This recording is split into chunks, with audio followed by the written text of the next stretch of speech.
तो इस वक्त गाजा में इजराइल लगातार उन गुनहगारों की तलाश कर उन्हें मौत की नींद सुलाने में जुटी है जिन्होंने 7 अक्टूबर को इजराइल पर हमला करने की गुस्ताखी की थी, जिन्होंने उस हमले की साजिश रची थी। लेकिन अगर इजराइल के साथ पश्चिमी देश और यूरोप खड़े हैं तो हमास का समर्थन करने वाले भी कई देश हैं जो कि इजराइल पर हमले को भी अंजाम दे रहे हैं। लेकिन एक बार फिर से इजराइल ने यह साफ कर दिया है कि जो हमास का साथ देने के लिए इजराइल को निशाना बना रहा है वो अंजाम भुगतने के लिए भी तैयार रहे।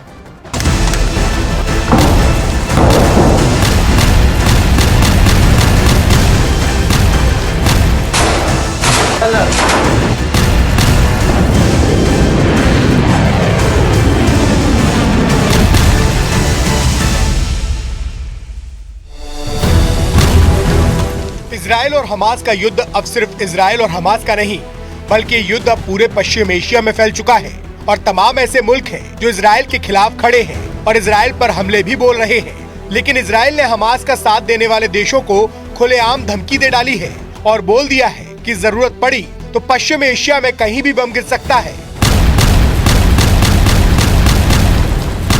इजराइल ने चेतावनी देते हुए यमन का नाम तक ले डाला।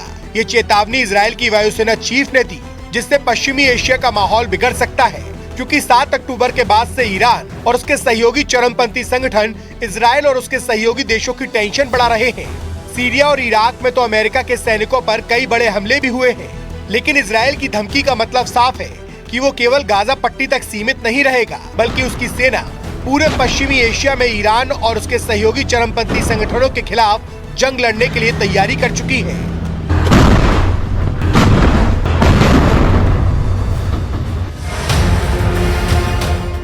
इजराइल ने साफ संकेत दे दिया है कि इजराइल ना तो जंग के बीच में किसी भी सीज फायर के लिए रुकेगा और ना ही इस जंग के बाद थमने वाला है।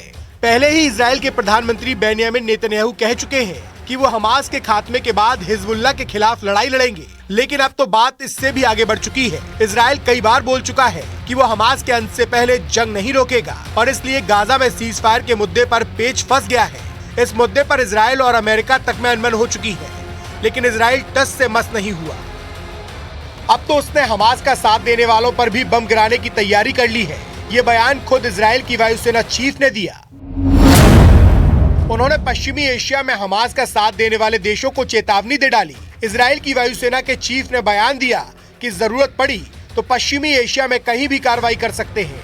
यमन का तो उन्होंने नाम लेकर धमकी दे डाली कि जरूरत पड़ने पर पूरे पश्चिमी एशिया में कहीं भी बम गिराए जा सकते हैं। साफ है कि इजराइल रुकने वाला नहीं है और इसके लिए वो पूरे पश्चिम एशिया से भी भिड़ सकता है। इजराइल के रुख से लगता है कि वो बड़े युद्ध की तैयारी में भी है। दरअसल इजराइल का मकसद है कि हमास को खत्म करे और हमास को खत्म करने के लिए वो लगातार चेतावनी भी दे रहा है कि अगर उसे किसी ने रोकने की कोशिश की तो परिणाम बड़े हो सकते हैं। इससे पहले हिजबुल्लाह के नेता नसरल्लाह को भी ऐसी धमकी दी गई थी। इजराइल के रक्षा मंत्री ने कह दिया था कि अगर नसरल्लाह ने गुस्ताखी की तो इजराइल बैरूत का हाल भी गाजा जैसा कर देगा और ऐसी ही चेतावनी इस बार भी दी गई है, क्योंकि इजराइल वहां भी वैसी ही बमबारी कर सकता है जैसी उसने गाजा पट्टी में की। या यूं कहे कि इजराइल ने जता दिया कि हमास के अंत के लिए वो पश्चिमी एशिया को भी जंग में झोंक सकता है और केवल गाजा में ही नहीं बल्कि लेबनान से यमन तक भयंकर जंग छेड़ सकता है।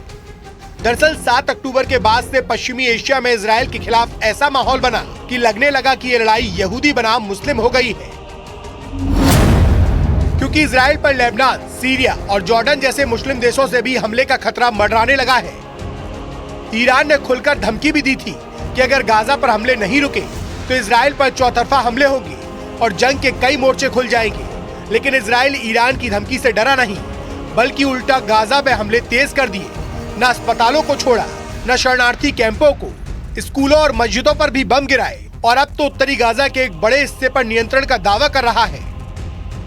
और अब पश्चिमी एशिया में हमास का साथ देने वालों को चेतावनी दे डाली और लगने लगा कि इजराइल पश्चिमी एशिया को जंग की आग में झोंकने की तैयारी में है, क्योंकि वो भड़का हुआ है और डंके की चोट पर ऐलान कर चुका है कि हमास के अंत के पहले वो किसी की नहीं सुनेगा और हर उस देश या संगठन से भिड़ जाएगा जो हमास का साथ दे रहे हैं।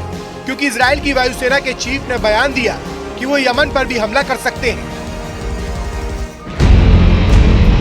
पिछले कुछ हफ्तों से यमन से इजराइल पर मिसाइलें दागी जा रही हैं। उसने दक्षिणी इजराइल के एलट शहर में लड़ाकू ड्रोन भेजने का भी दावा किया था, जिसमें एक ड्रोन तो एलट शहर की एक इमारत से टकरा भी गया था। जिसके बाद इजराइल ने लाल सागर में अपना जंगी जहाज भेज दिया था। उसका एरो 3 मिसाइल डिफेंस सिस्टम भी तैनात कर दिया गया था, जिसका मतलब ये हुआ कि इजराइल लाल सागर की ओर से आने वाले खतरों के लिए सावधान हो गया और अब तो वो यमन पर पलटवार के संकेत दे रहा है, या यूं कहें कि वो हूथी लड़ाकों से लड़ने के लिए तैयारी में है, क्योंकि यमन में सक्रिय हूथी लड़ाकों ने ही इजराइल पर मिसाइल अटैक की जिम्मेदारी ली थी।